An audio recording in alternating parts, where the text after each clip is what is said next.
Welcome to the Thornwillow Centennial reading of Ulysses.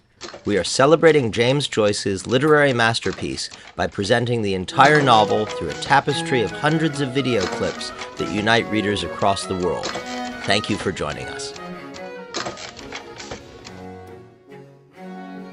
And now, concluding our final episode, episode 18, Penelope, and concluding the series with Aedin Moloney, reading from Dublin, Ireland.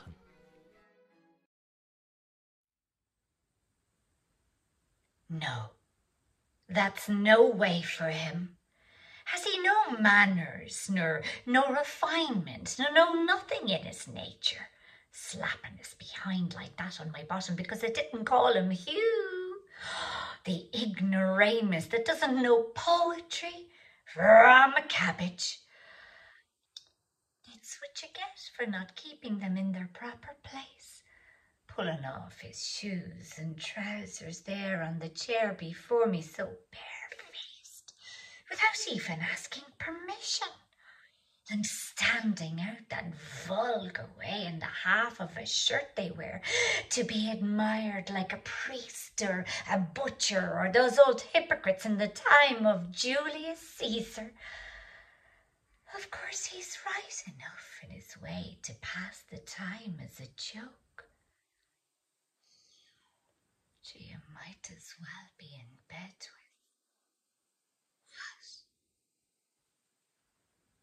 with a lion. God, I'm sure he'd have something better to say for himself, an old lion would. Oh, well. I suppose it's because they were so plump and tempting in my short petticoat. He couldn't resist. They excite myself sometimes. It's well for men, all the amount of pleasure they get off a woman's body. We're so round and white for them always. I wished I was one myself for a change. Just to try with that thing they have swelling upon you so hard and at the same time so soft when you touch it. My Uncle John has a thing long. I heard those corner boys saying, passing the corner of Marrowbone Lane. My Aunt Mary has a thing hairy. Because it was dark and I knew a girl was passing. It didn't make me blush. Why should it either? It's only nature. And he puts his thing long into my Aunt Mary's hairy. Etc. And turns out to be, you put the handle in a sweeping brush. And again, all over. They can pick and choose what they please. A married woman, or a fast widow, or a girl, with their different tastes. It's like those houses round behind Irish Street. No. And we're to be always chained up. Oh, they're not going to be chaining me up, no damn fear. Once I start, I tell you, for stupid husband's jealousy.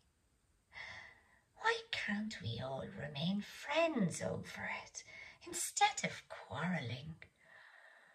Her husband found it out what they did together, naturally.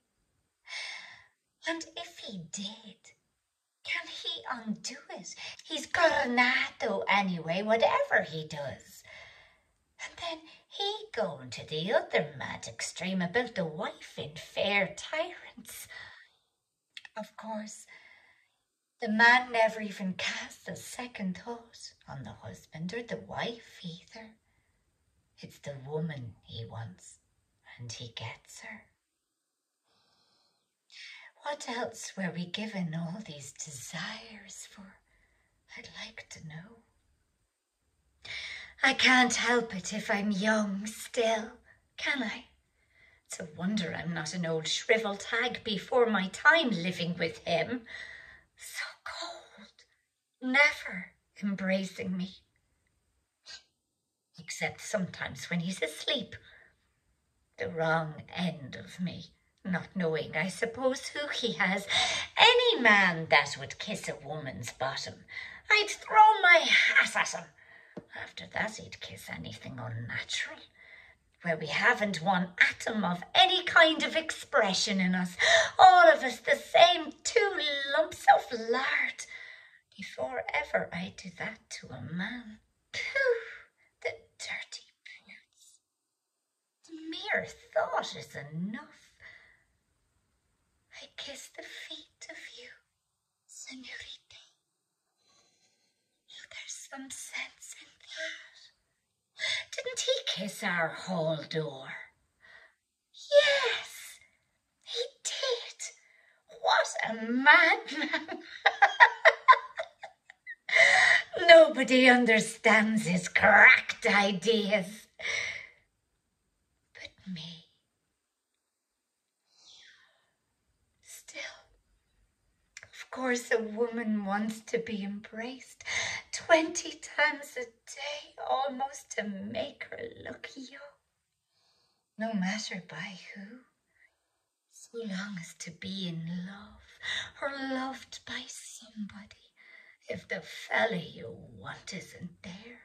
Sometimes, by the Lord God, I was thinking, would I go around by the quays there some dark evening where nobody'd know me, and pick up a sailor off the sea that'd be hot on for it, and not care a pin whose I was, only to do it off up in a gate somewhere, or one of those wild-looking gypsies in Rathfarnham had their camp pitched near the Bloomsyear laundry to try and steal our things if they could. I only sent mine there a few times for the name, Model Laundry, sending me back over and over some old one's old stockings. That blackguard-looking fellow with the fine eyes, peeling a switch, attack me in the dark and ride me up against the wall without a word, or a murderer. Anybody, what they do themselves. The fine gentlemen in their silk hats. That Casey lives up somewhere this way, coming out of Hardwick Lane. The night he gave us the fish supper on account of winning over the boxing match. Of course, it was for me he gave it. I knew him by his gaiters and the walk. And when I turned round a minute after just to see, there was a woman after coming out of it too, some filthy prostitute. Then he goes home to his wife after that. Only I suppose the half of those sailors are rotten again with disease.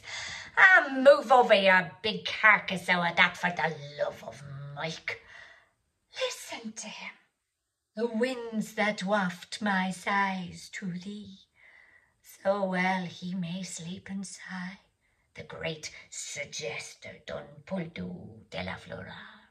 If he knew how he came out on the cards this morning, he'd have something to sigh for.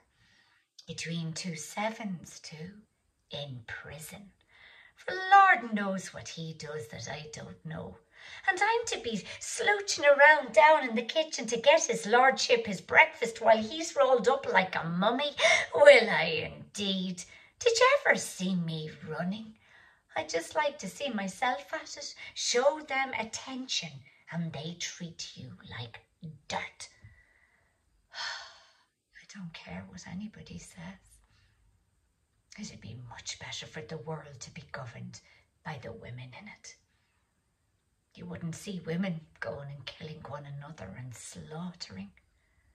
When do you ever see women rolling around drunk like they do, or gambling every penny they have and losing it on horses? Yes, because a woman, whatever she does, she knows where to stop. Sure, they wouldn't be in the world at all only for us. They don't know what it is to be a woman and a mother. How could they? Where would they all of them be if they hadn't all a mother to look after them, what I never had?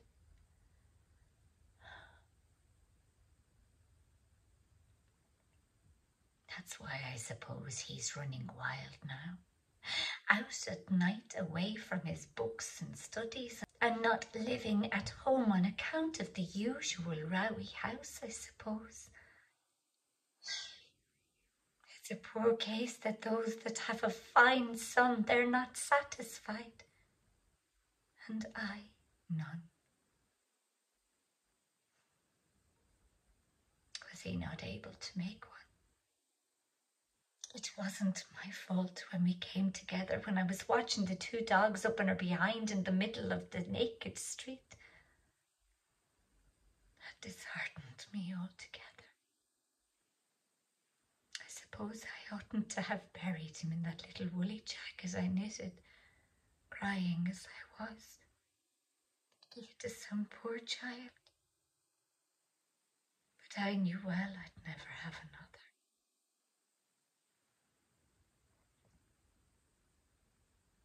Our first death, too, it was.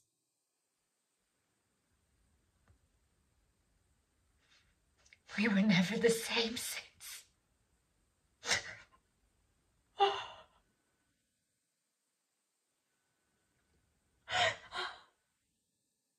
I'm not going to think myself into the glooms about that anymore.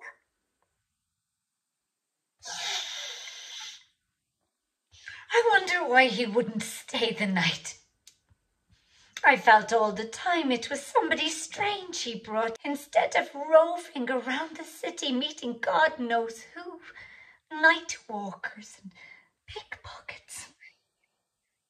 His poor mother wouldn't like that if she was alive, ruining himself for life, perhaps. Still, it's a lovely hour. So silent. I used to love coming home after dances. The air of the night. They have friends they can talk to. We've none. Either he wants what he won't get, or it's some woman ready to stick her knife in you. I hate that in women. No wonder they treat us the way they do. We are a dreadful lot of bitches. I suppose it's all the troubles we have makes us so snappy. I'm not like that. He could easily have slept in there on the sofa in the other room. I suppose he was as shy as a boy. He being so young, hardly 20. Of me in the other room. We'd have heard me on the chamber. Oh, what harm. Daedalus. I wonder. It's like those names in Gibraltar.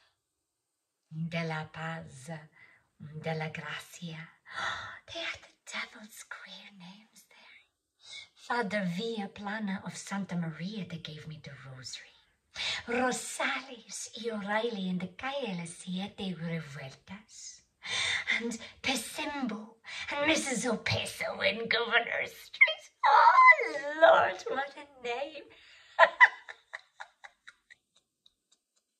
I'd go and drown myself in the first river if I had a name like her. My, and all the bits of streets, paradise and Bedlam ramp and Rogers ramp and Crutchet's ramp and the Devil's Gap steps. Small blame to me if I am a heron scarer. I know I am a bit. I declare to God, I don't feel a day older than then. I wonder, could I get my tongue round any of the Spanish? ¿Cómo está usted? Muy bien, gracias, y usted? See, I haven't forgotten it all, only for the grammar. A noun is the name of any person, place, or thing. Pity I never tried to read that novel. Cantankerous Mrs. Rubio lent me by Valera, with the questions in it all upside down the two ways. I always knew we'd go away in the end. I could tell him the Spanish, and he tell me the Italian. Then he'll see I'm not so ignorant. What a pity he didn't stay. I'm sure the poor fellow was dead tired and wanted a good sleep badly. I could have brought him in breakfast in bed with a bit of toast, so long as I didn't do it on the knife for bad luck. Or if the woman was going her rounds with the watercress and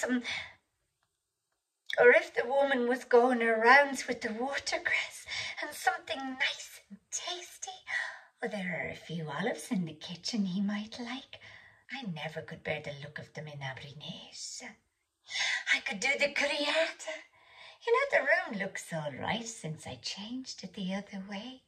You see, something was telling me all the time. I'd have to introduce myself, not knowing me from Adam. Very funny, wouldn't it? I'm his wife.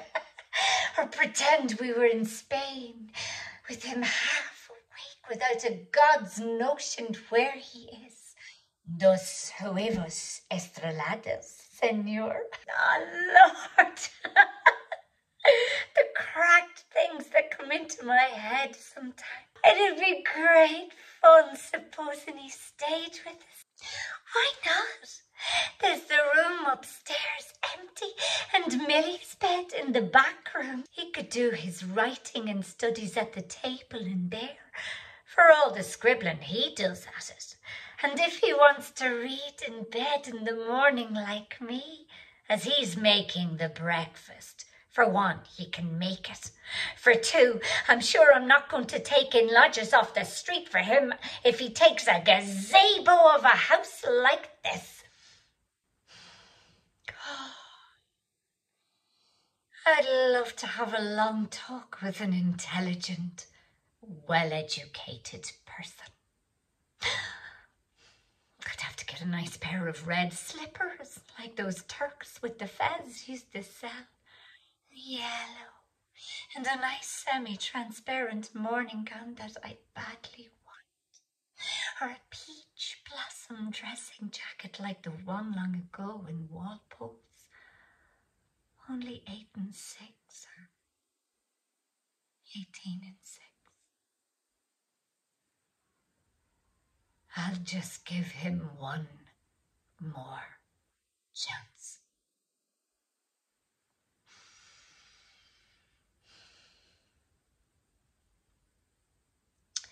I'll get up early in the morning. I'm sick of Cohen's old bed in any case.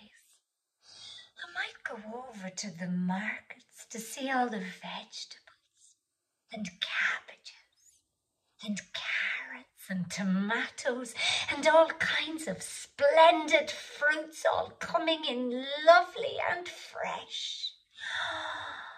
Who knows who'd be the first man I'd meet? They're out looking for us in the morning. Maybe Dylan used to say they are. And the night too. That was her math going.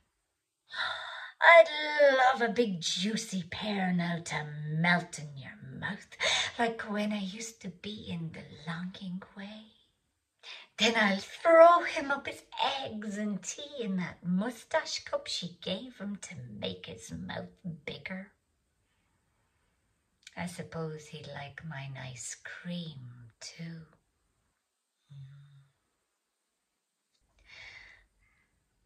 I know what I'll do. I'll go about rather gay. Not too much singing. A bit now and then. Mi fa pieta masetto.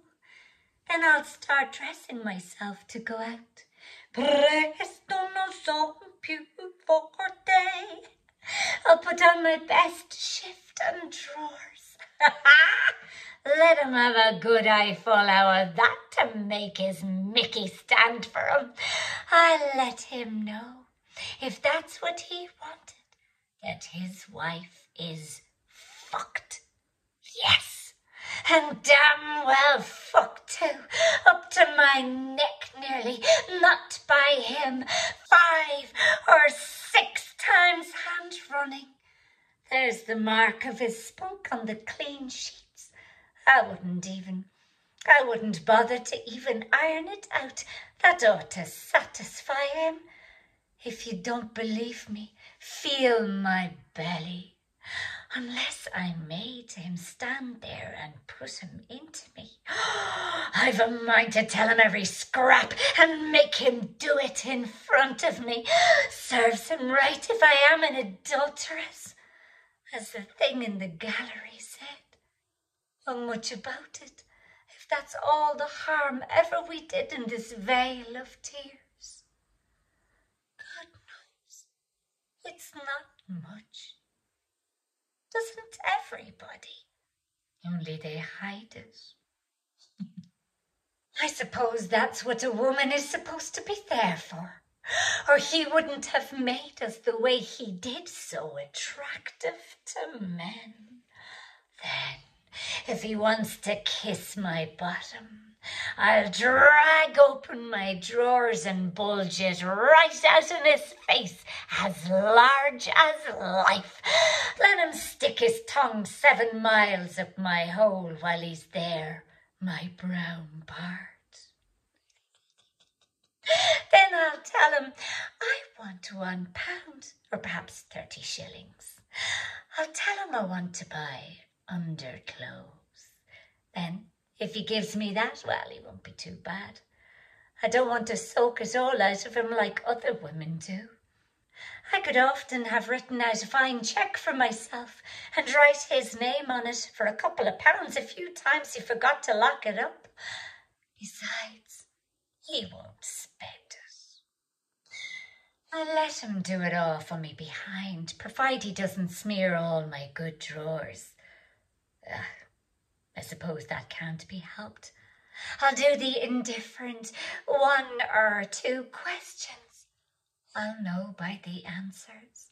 When he's like that, he can't keep a thing back. I know every turn in him.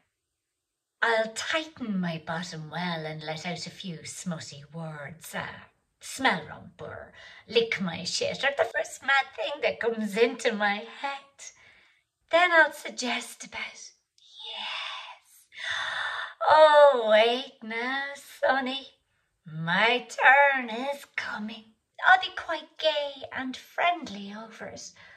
But I was forgetting this bloody pest of a thing. Pooh, you wouldn't know which to laugh or cry. We're such a mixture of plum and apple. No. I'll have to wear the old things. So much the better. It'll be more pointed. He'll never know whether he did it nor not. There, that's good enough for you. Any old thing at all. Then I'll wipe him off me, just like business. It's no mission. Then I'll go out. I'll have him eyeing up at the ceiling. Where is she gone now? Make him want me. That's the only way.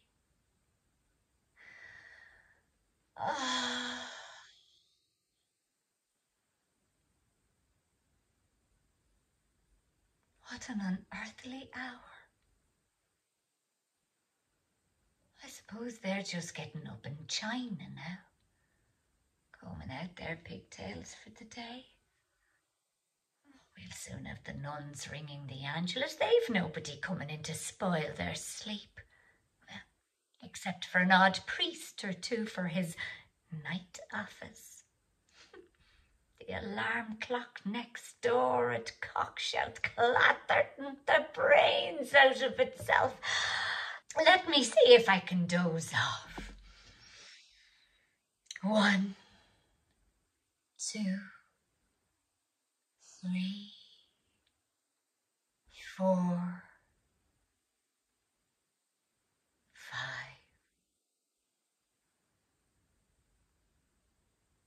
What kind of flowers are those they invented, like the stars?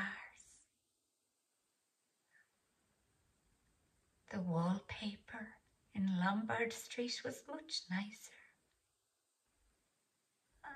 The apron he gave me was like that. Something.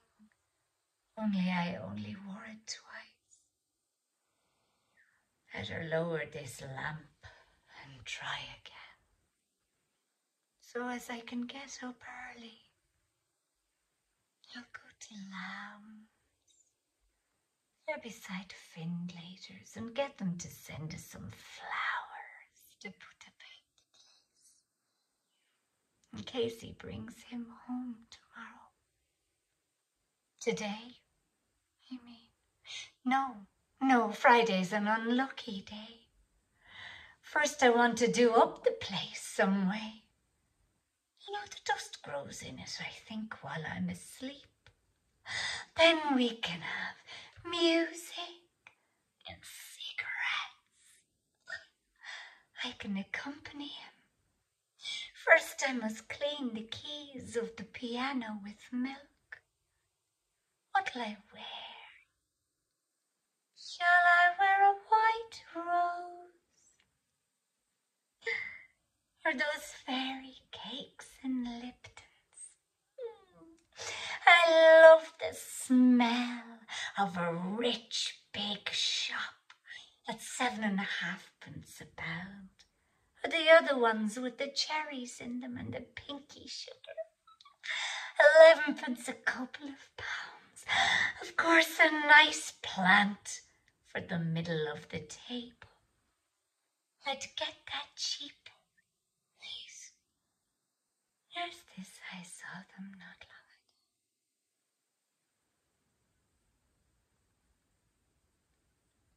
I love flowers. I'd love to have the whole place swimming in roses. God of heaven, there's nothing like nature.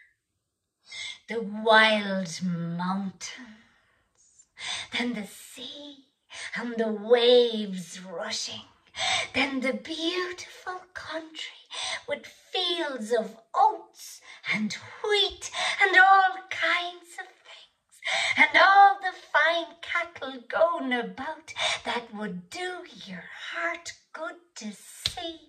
Rivers and lakes and flowers, all sorts of shapes and smells and colours springing up even out of the ditches. Primroses and violets. Nature it is. As for them saying there's no God, I wouldn't give a snap of my 2 fingers for all their learning. Why don't they go and create something, I often asked them. Atheists or whatever they call themselves, go and wash the cobbles off themselves first.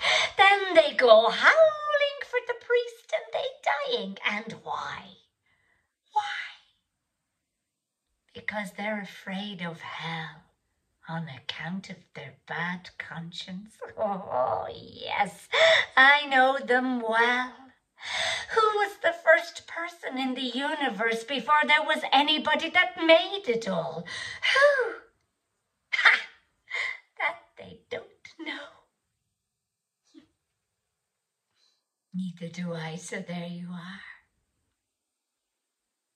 They might as well try to stop the sun from rising tomorrow. The sun shines for you, he said. The day we were lying among the rhododendrons on Hoth in the great weed seed, and his straw hat. The day I got him to propose to me. Yes. First I gave him the bit of seed cake out of my mouth. And it was leap year, like now. Yes, 16 years ago. My God, after that long kiss, I near lost my breath.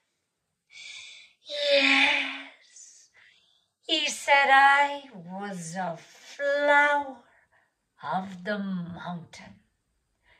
Yes, so we are flowers, all a woman's body. Yes, that was one true thing he said in his life, and the sun shines for you today. Yes, that was why I liked him, because I saw he understood or felt what a woman is. And I knew I could always get around him. So I gave him all the pleasure I could, leading him on till he asked me to say yes. But I wouldn't answer first. Only looked out over the sea and the sky. I was thinking of so many things he didn't know of. Mulvey and Mr. Stanhope and Hesty and Father and old Captain Groves and the sailors playing All Birds Fly. And I say stoop and washing up dishes, they called it on the pier. And the sentry in front of the governor's house with the thing round his white helmet, poor devil half roasted. And the Spanish girls laughing in their shawls and their tall combs. The auctions in the morning, the Greeks and the Jews and the Arabs and the devil knows who else from all the ends of Europe, and Duke Street and the foul market all clocking outside Larpy Sharon's, and the poor donkeys slipping half asleep, and the vague fellows in the cloaks asleep in the shade on the steps, and the big wheels of the carts, of the bowls, and the old castle, thousands of years old, yes, and those handsome Moors all in white and turbans like kings, asking you to sit down in their little bit of a shop, and Ranga, with the old windows of the posadas, glancing eyes, a lattice hid for her lover to kiss the iron, and the wine shops half open at night, and the castanets, and the night we missed the boat at Algeciras, the watchman going about serene with his lamp, and that awful deep down torrent, and the sea crimson, sometimes like fire, and the glorious sunsets, and the fig trees in the Alameda gardens, yes, and all the queer little streets, and pink, and blue, and yellow houses, and the rose gardens, and the jessamine, and the geraniums, and cactuses, and Gibraltar.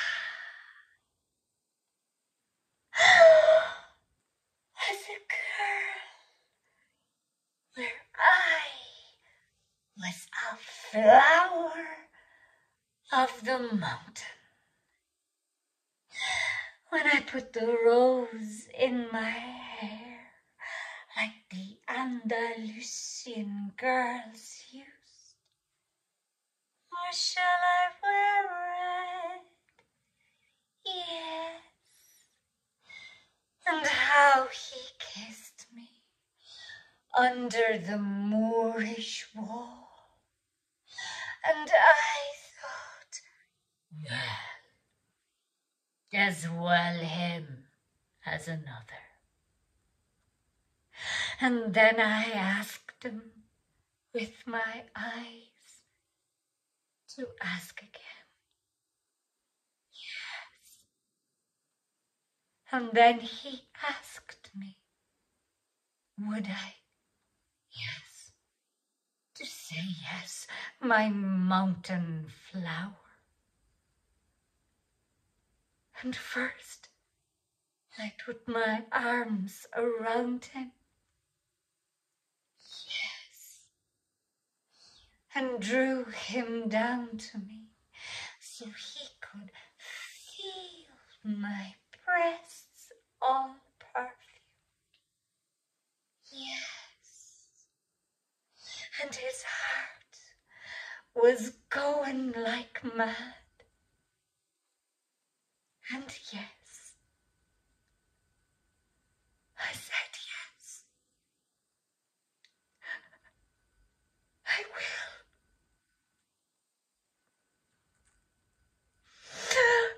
Yes.